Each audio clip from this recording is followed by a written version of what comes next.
हाँ जी, कैसे हैं आप लोग? खैरियत से हैं? सब ठीक ठाक है। कल दो बड़े इंपॉर्टेंट टेस्ट मैच स्टार्ट हो रहे हैं जी। पाकिस्तान वर्सेस इंग्लैंड और एट रावलपिंडी, और फिर उसके बाद इंडिया और न्यूजीलैंड इन पुणे। अब पिंडी की अगर मैं टेस्ट की बात करूं तो अब तो प्लेइंग 11 भी अनाउंस हो चुकी हैं। और दोनों टीमों ने तीन तीन स्पिनर्स रखे हैं। लेकिन समवेयर डाउन द लाइन मुझे ऐसी फीलिंग आ रही है कि शायद इंग्लैंड ने जो है ना कुछ माइंड गेम खेला है पाकिस्तान के साथ, इन द सेंस के ये जो पिच है पिंडी की, इसको मतलब पिछले 3-4 दिन से खैर काफ़ी इस पे काम किया जा रहा है। कन्वेंशनल मेथड इस्तेमाल किए जा रहे हैं, पंखे भी इस्तेमाल किए जा रहे हैं, और जी वो बड़े वाले पंखे इस्तेमाल किए जा रहे हैं, और हीटर भी इस्तेमाल किए जा रहे हैं, काले कपड़े भी इस्तेमाल किए जा रहे हैं कि जी ये ड्राई रहे, पिच बिल्कुल ड्राई रहे। और मुझे जो ख़तरा लग रहा है वो ये लग रहा है कि कहीं ये पिच बिल्कुल ऐसे ना खेले जैसे पहले टेस्ट में मुल्तान की पिच खेली थी, कि बिल्कुल वो ड्राई थी, लेकिन एंड तक जो है वो कोई ख़ातर ख़ास में मतलब चेंज नहीं आया, और जितनी उसमें जान थी उसका फ़ायदा ज़्यादा इंग्लैंड के बॉलर्स ने उठाया। तो हमने अगर ये टेस्ट मैच जीतना है, I think this is very obvious after the second test in Multan, कि पाकिस्तान ने अगर ये टेस्ट जीतना है और सीरीज़ जीतनी है, तो दे जस्ट बेटर होप कि this pitch starts taking spin from early on, क्योंकि it doesn't take spin from early on. तो एक तो ये है कि पाकिस्तान सिर्फ एक पेस बॉलर के साथ खेल रहा है, वो भी आमिर जमाल। और फिर दूसरा, इन्होंने वही तीन स्पिनर्स रिटेन किए, जाहिद, महमूद, साजिद खान एंड नुमान अली। तो if the pitch doesn't assist the spinners early on, या फर्स्ट सेकंड डे पर अगर असिस्ट नहीं करता, तो then the toss will be vital. और हर सूरत में, वैसे मैं आपको बता दूं, टॉस कोई भी जीता है, इंग्लैंड को जो एक क्लियर एडवांटेज है पाकिस्तान के ऊपर, वो ये है कि इंग्लैंड एक तो दो प्रॉपर पेस बॉलर हैं उनके पास, क्योंकि बेन स्टोक्स अब बॉलिंग कर रहा है, और फिर उन्होंने गस एटकिंसन को रखा है। तो Gus Atkinson and Ben Stokes are fully capable of sharing the new ball. And we saw in the second test के लाइक बेन स्टोक्स ने रिवर्स स्विंग से काफ़ी तंग किया पाकिस्तानी बैट्समैनों को। इनफैक्ट सेकंड टेस्ट में पाकिस्तानी बैट्समैन स्पिन से ज़्यादा रिवर्स स्विंग पर तंग आ रहे थे, जो इंग्लैंड के बॉलर जो एक्सट्रैक्ट कर रहे थे रिवर्स स्विंग, क्योंकि एब्रेसिव पिच थी, क्योंकि वो पिच ऐसी थी कि जो कि फिर दोबारा इस्तेमाल हो रही थी टेस्ट मैच के लिए, इट वाज ब्रेकिंग अप। तो there was reverse swing there, but we saw in the first test also in Multan where the pitch was flat and dry, कि वहाँ पर इंग्लैंड बॉलर ने ज़्यादा बेहतर इस्तेमाल किया रिवर्स स्विंग का। तो आई डोंट नो यार, ऐसा ना हो कि पाकिस्तान इनके ट्रैप में मतलब चला गया हो, क्योंकि I would have like to see Pakistan play a second pace bowler on this pitch. यहाँ पर एक चीज़ तो वाजह है कि मतलब अगर आप कैसे बोलते हैं, स्पिन अगर पिच लेती भी है आगे चल के, अब I mean even if it's taking spin, let's say assume, तो Pakistan two spinners can also win you matches, and we saw that in the second test के नुमान और साजिद खान ने 20 विकेटें ली। अब फिर देन पाकिस्तान हैज सलमान लियागा and this fellow what do call it, Saim Ayub as backups. तो मुझे थोड़ा सा ये फील आ रही है कि मे बी पाकिस्तान ने रॉन्ग कॉल की है अपने प्लेइंग 11 अनाउंस करने में। Maybe they should have gone for extra pace bowler with in instead of Zahid Mahmood, that would have been better, क्योंकि आई मीन एक पेस बॉलर से यार बड़े प्रॉब्लम्स खड़े हो जाते हैं। उसका मतलब ये है कि आपको दूसरे एंड से स्पिनर लगाना ही लगाना है हर सूरत में, चाहे आप अच्छा लगे आपको या बुरा लगे, चाहे आप चाहे या ना चाहे, आपको you will have to go in with a second spinner, which will most probably be Noman Ali. तो यहाँ पर एक एज मिलता है इंग्लैंड को। दूसरा इंग्लैंड को जो एक एज मिलेगा वो है उनकी बैटिंग का अंदाज। वो खेलते हैं बड़ा तेज़ यार, वो चाहे पहले बैटिंग करेंगे, हमने देख लिया पहले टेस्ट में मुल्तान में उन्होंने सेकंड बैटिंग की, तो पाकिस्तान ने 550 कुछ किए या 560 कुछ किए, उसके बाद भी उन्होंने 800 कुछ कर दिए, और बड़ी तेज़ी से 5 रन पर ओवर की रन रेट पर उन्होंने किए। तो the pace they play at and the way they play, they if this pitch doesn't take spin, they'll be very comfortable playing up spinners।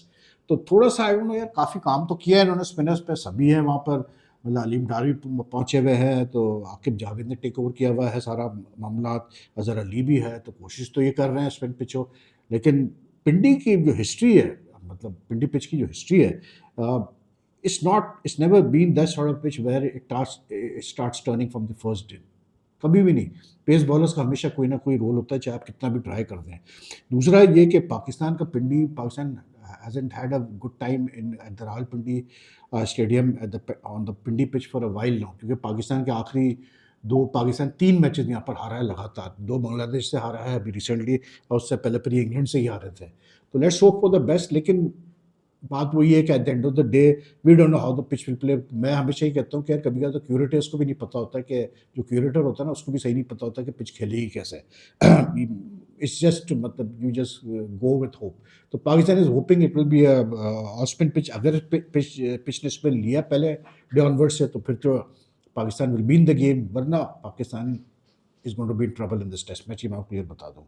अब बाकी जहां तक बात रही पुणे की, I am a bit surprise, you know, I be very honest. मैं मतलब यहाँ तो एक टीम जो है ना वो बहुत ऐसी टीम हो जो कि मार खाती आ रही हो, मतलब उसके में मसले इश्यूज हो, जैसे पाकिस्तान क्रिकेट का भी हालिया जो सिलसिला था या रहा है अभी भी है बल्कि। तो फिर तो बनता है कि आप एक ऐसा एक नैरेटिव क्रिएट करेंगे, मतलब यू नो कंसर्न्स रेज हो के यार ये टीम जीत सकती है नहीं जीत सकती है। लेकिन but with this Indian team, such a strong Indian team, I am surprise at the way some people in India have created a narrative कि ऐसा भी हो सकता है, ऐसा भी हो सकता है, ये भी हो सकता है, वो भी हो सकता है। देखिए ये तो इसमें कोई दो राय नहीं कि कोई भी स्पोर्ट्स आप ले लें, देयर इज ऑलवेज मतलब किसी ना किसी टीम का हर वक्त जो एक मतलब डोमिनेट करती आ रही है, जो एक इनविजिबिलिटी होती है एक टीम की, वो कहीं ना कहीं आके वो इनविजिबिलिटी खत्म होनी है। That's the way sports is played. क्योंकि अगर एक टीम स्पोर्ट्स में डोमिनेट ही करते रहे, जीतते ही रहे, तो फिर मजा ही नहीं रहे स्पोर्ट्स का। तो बिल्कुल पॉसिबिलिटी है, but I don't think this Indian team is going to fall apart just because they lost the first test. And I am pretty sure कि ये बिल्कुल जाएंगे एक ऐसे पिच पे, ये आपको मिलने वाली है पुणे में, क्योंकि ब्लैक उसकी सॉइल की पिच बन रही है। तो most likely you will have a pitch where there will be plenty of assistance for the spinners. And even if that's not the case, then India has मतलब दो पेस बॉलर्स, तो I think they'll play Akash Deep most probably tomorrow. तो मतलब pace bowling में भी वो है India का, वो है। अब मसला ये है कि न्यूजीलैंड क्योंकि पहला टच जीता है, तो they would be obviously like psychologically they have an edge. But we have seen that in the subcontinent it doesn't take long for a visiting team to lose that psychological advantage। हमने England के साथ देखा कि England जैसे हारा Multan test, उसके बाद you know you could see that they were upset, they were concerned कि यार ये हमारे साथ हुआ क्या, हम कैसे ये मैच हार गए। तो वही न्यूजीलैंड के साथ भी हो सकता है।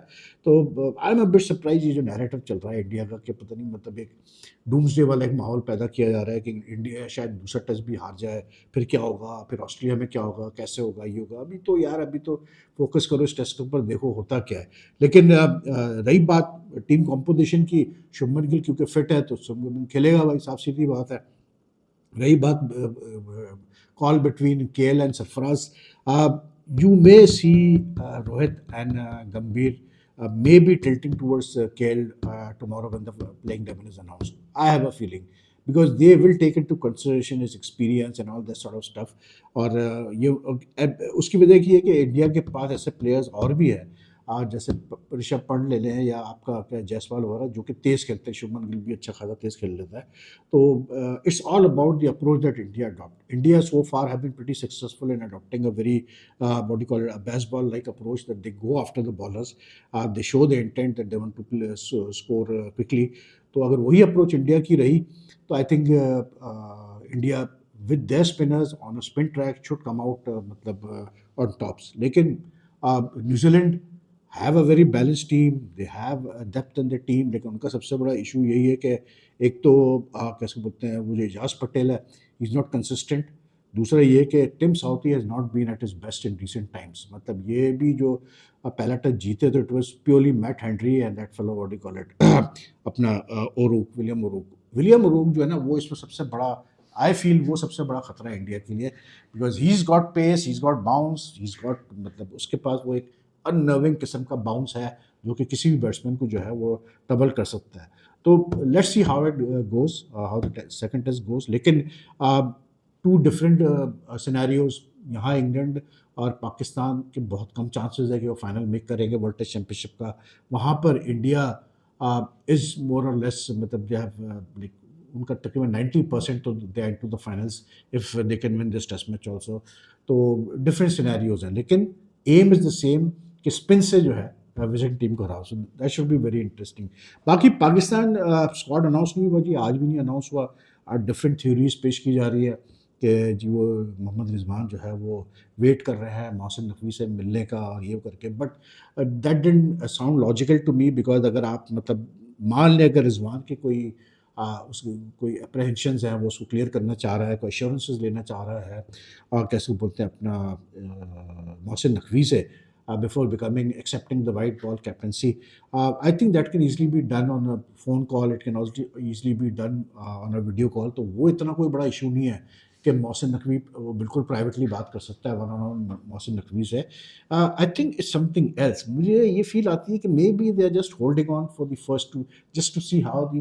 देखिए होता ये है कि पाकिस्तान ने से टेस्ट खत्म हुआ 28 को, पाकिस्तान ने जाना है 29 को, ऑस्ट्रेलिया के लिए रवाना होना है.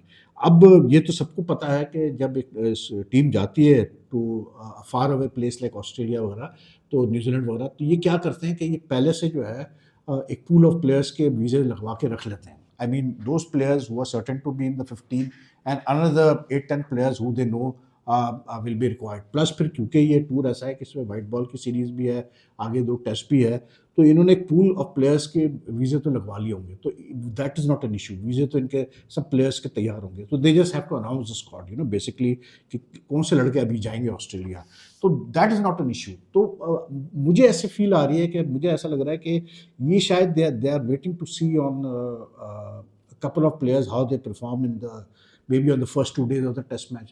Maybe Kamran Ghulam is in their mind कि वो कामरान गुलाम को ट्राई करना चाह रहे हैं वनडे में. मे बी अब्दुल्ला शफीक के ऊपर क्वेश्चन मार्क्स है कि they want to see how he goes about things in this test match. Shan Masood को मे बी कंसिडरेशन में ले रहे हैं. तो ऑल दीज थिंग्स मुझे ये फील आ रही है it's not about Rizwan and this thing, क्योंकि रिजवान देखें एक बड़ा मतलब शार्प बंदा है. वो अगर एक्सेप्ट कर लिया कप्तानी मतलब वाइट बॉल की, जो कि आई थिंक उसने कर ली है, तो आई डोंट थिंक कि वो करेगा without any assurances and all that sort of stuff. लेकिन बात वही आती है कि यार पाकिस्तान क्रिकेट में एश्योरेंसेस क्या मैटर करते हैं. अभी आप देख लें आज जिस तरह गिलेस्पी की प्रेस कॉन्फ्रेंस हुई, और जो गिलेस्पी का जो हाल था, मतलब उसकी शक्ल से पता लग रहा था कि he is not happy at all. क्योंकि आपने एक आप जो what I know is when Gillespie and Kirsten were approached for these positions of head coaches, तो दोनों ने क्लियर बोला था मोहसिन नकवी को और पाकिस्तान क्रिकेट बोर्ड को कि भाई ये जहन में रख लें कि ये we don't to be part of any setup जहाँ पर जो है क्विकली एकदम से चेंजेस कर दिए जाए. आप मतलब they said that we needed time. अब ये जो आज गिलेस्पी ने भी कंफर्म कर दिया है कि हाँ जी मुझे पहले टेस्ट के बाद इमीडिएटली पीसीबी ऑफिशियल अप्रोच करके कहा कि जी अब आप सिलेक्शन कमेटी में नहीं होंगे, आपका हिस्सा नहीं होगा सिलेक्शन के प्रोसेस में. तो इट इज़ मतलब आई डोंट थिंक कि जब गिलेस्पी और कर्स्टन ने एक्सेप्ट किया होगा ये मतलब position with the Pakistan board, तो ये बात उनको कहा गया होगा कि ऐसे भी हो सकता है. तो ये हो गया जो कि पाकिस्तान क्रिकेट में होता है. बैग मतलब यहाँ तो ऐसे ही चलता है भाई, मतलब झटके में हर चीज़ चेंज कर दी जाती है. तो Gillespie is definitely not happy. ये तो मैं आपको बता दूँ, कोई हेड कोच वो ये नहीं पसंद करेगा कि यार आप मुझे सिलेक्शन प्रोसेस में इन्वॉल्व ही नहीं कर रहे हैं. और आपसे अब आज जिस तरह से उसने कहा कि मेरा काम है सिर्फ कि जी बस अब जो है मैच स्ट्रेटजी बनाना, मैच डे स्ट्रेटजी बनाना और प्लेयर्स को देखना. मतलब मैच डे स्ट्रेटजी क्या होती है? एक हेड कोच को क्या आप मतलब हज़ारों डॉलर इसलिए खर्च कर रहे हैं कि वो मैच डे स्ट्रेटजी बना के आपको दे? हेड कोच वो बंदा होता है जिसको कि आप पूरी जिम्मेदारी सौंपते हैं कि वो आपका एक कल्चर क्रिएट करे, आपकी टीम का एक environment, dressing room environment create करे, पॉजिटिव ड्रेसिंग रूम मतलब क्रिएट करे जहां आपकी टीम अच्छा करना शुरू करे, प्लेयर अपने पोटेंशियल पे खेले. तो ये उसी वक्त हो सकता है जब वो अपने मतलब उससे कैसे बोलते हैं अपना क्या कहते हैं अपनी मर्जी से वो इन्वॉल्व हो सिलेक्शन प्रोसेस में. अब आपने कप्तान और कोच दोनों को सिलेक्शन प्रोसेस से साइड कर दिया, तो मतलब you could have a situation where कल अगर पाकिस्तान हारता है वो दोनों कह देंगे, जैसे क्रिस्पी कहेगा भाई जो हमें प्लेयर दिया था हमने खिलाया, खत्म की बात, हमें ये प्लेयर नहीं चाहिए था, हमें ये प्लेयर चाहिए था, अब क्या कर लेंगे. तो it's not a very sensible move to me, to be very honest, and that is the reason why high profile coaches don't come to Pakistan, don't want to come to work with Pakistan cricket team. ये तो बड़ा break था हमारे लिए कि ये 2 अच्छे coaches हमें मिले थे, लेकिन वही एक टेस्ट हारने के बाद ही मतलब बांग्लादेश से 2 टेस्ट आ रहे, 1 टेस्ट यहाँ आ रहे, तो खट करके जो है वो सारा खेल. भैया आपको नए सेलेक्टर्स लाने थे, आप ले आते, कोई मसला नहीं था, लेकिन इनको भी रखते आप सिलेक्शन प्रोसेस में. लेकिन अब जब इनको लेके आए थे तो पूरा पावर मतलब मोहसिन नकवी का, I can give you a quote a number of interviews on air on in print where he said repeatedly कि जी मैंने तो हेड कोचेस को पूरा पावर दे दिया है, मैंने तो हेड कोचेस को कह दिया है. और जो मुझे पता चला है वो कर्स्टन ने अभी भी पावर रखे हुए सारे अपने पास. जो टीम बन रही है ऑस्ट्रेलिया के लिए उसमें कर्स्टन का बहुत बड़ा हाथ है. तो इट सीम वेरी अनफेयर कि एक कोच को आप कहते नहीं जी आप तो सिलेक्शन में आप इन्वॉल्व ही नहीं होंगे, दूसरे कोच ने अभी तक पावर रखे हैं अपने पास। उसकी वजह शायद ये है कि अभी कर्स्टन ने कोई इतना एक्सपोजर मिला नहीं है एज अ कोच, अभी तक पाकिस्तान क्रिकेट बोर्ड ने उसका देखा नहीं परफॉर्मेंस क्या आती है। But I don't think it's a good move. I think the head coach and captain should be involve in the selection process. और दूसरी बात ये है कि ये जो आज मुझे गिलस्पी का नजर आया, भाई ये वो लोग हैं, देखें सीधी बात है, ये अगर खुश नहीं होगा ना, ये पैसों से पे इतना मतलब ये जाएगा वापस, अभी ऑस्ट्रेलिया तो जाएगा ही जाएगा ये, क्योंकि अभी ये सीरीज के बाद तो कोई टेस्ट अब जाके दिसंबर जनवरी में, तो ये जाके कंसल्ट करेगा अपने लोगों से, अपने दोस्तों से, फैमिली से, और इसको लगा कि नहीं जी मतलब मज़ा नहीं आ रहा है, ये मना कर देगा कि नहीं जी थैंक यू वेरी मच मैं नहीं कर सकता। लेकिन we should avoid that sort of situation कि उससे बड़ी एम्बेरसमेंट फिर होती है। बाकी तो वही चीज़ें चल रही हैं यार क्रिकेट में। क्रिकेट एक मजाक तो बन चुका है T20 की वजह से, आपको पता ही है, एंटरटेनमेंट भी है, लेकिन कुछ चीज़ें तो मजाक ही बन चुकी है। ये जो आईसीसी ने जिस तरह से ये मतलब टीमों को भर रहे हैं T20 में, हर एक को इंटरनेशनल स्टेटस दे रहे हैं, तो वो उसका फिर नतीजा तो निकलेगा। अब आज एक अच्छा उस पर फिर आप ये देखें, मैं तो उसको मैं कहता हूँ कि यार इससे ज़्यादा क्या आप मतलब बेशर्मी आप कर सकते हैं कि मतलब यार वो जिम्बाब्वे स्कोर कर रहा है 344, आज उन्होंने T20 का रिकॉर्ड बना दिया भाई, ठीक है, इंटरनेशनल T20 का रिकॉर्ड बना दिया 344 करके। किसके खिलाफ? गाम्बिया के खिलाफ। किसमें? वर्ल्ड कप, अफ्रीका रीजन, सब रीजन क्वालिफायर में, अफ्रीका सब रीजन क्वालिफायर में।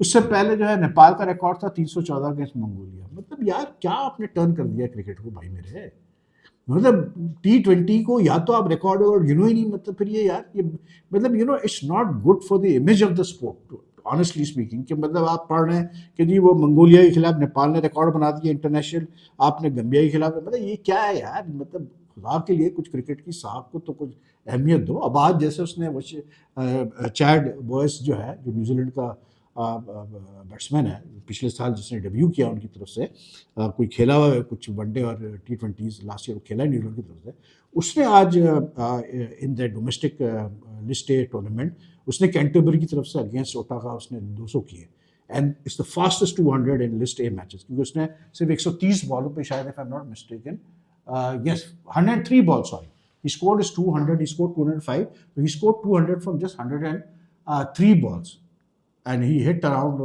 like मतलब कुछ 27 चौके लगाए उसने। तो ये है रिकॉर्ड यार, ये तो फिर भी आदमी कहता है कि हाँ यार ये प्रॉपर टूर्नामेंट है, प्रॉपर 2 टीमें हैं, रिकॉर्ड है। अब वहाँ पर सिकंदर रजा साहब जो कप्तान थे जिम्बाब्वे के, पहली बात तो मुझे ये समझ में नहीं आ रहा कि यार why should Zimbabwe, a team like Zimbabwe of मतलब be playing in a sub region qualifier against team like Gambia and all this. मतलब ये मुझे युगांडा मुझे नहीं समझ में आता। आपने तो युगांडा को खिला दिया भाई वर्ल्ड T20 कप में, सीधी सी बात है। तो मतलब कुछ सेंस बनता है कि जिम्बाब्वे आप खिला रहे हो गैम्बिया से, वो सिकंदर रजा साहब ने 144 कर दिया जी, कुछ 34 बॉलों पे, 40 बॉलों पे। तो it doesn't make any sense to me, don't make a mockery.